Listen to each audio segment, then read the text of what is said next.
alihi wasallam. Baik, sebelum kita memulai pembelajaran pada hari ini, ada baiknya kita membaca doa bersama-sama. Berdoa mulai. Cukup. Apa kabar teman-teman semua? Baik ya, Bu. Oke, sebelum kita mulai, kita presentasi dulu ya. Saskia, Al-Fatihah, Malika. Ada yang nggak hadir?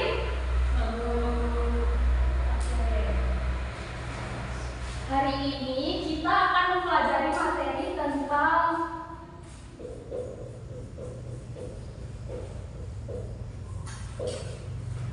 ada yang udah pernah belajar hadis? Oke, ada yang tahu pengertiannya? Nggak tahu ya? Oke.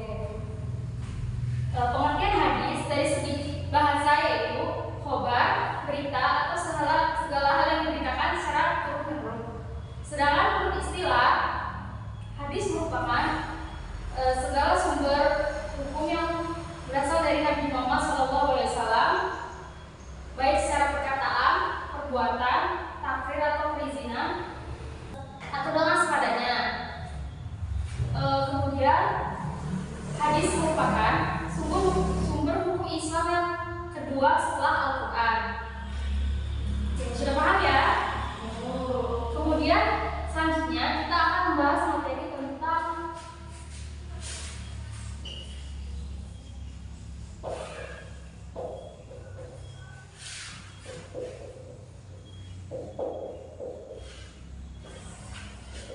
ada yang tahu macam-macam hadis ada berapa? 5. Bukan ya. Macam-macam hadis itu ada 4. Oke, yang pertama ada hadis qauliyah. Yang kedua ada hadis fi'liyah.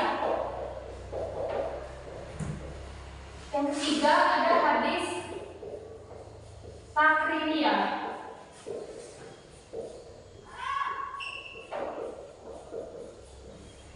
Kemudian yang terakhir ada hadis qudsi.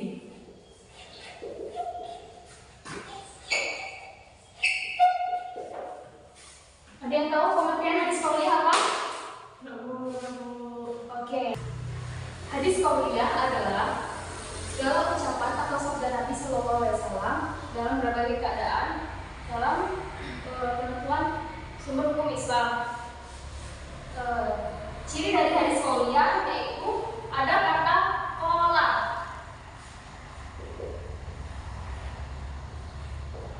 Contohnya yaitu qala Rasulullah sallallahu alaihi wasallam. Kemudian yang kedua yaitu ada hadis fi'liyah. Ada yang tahu pengertiannya?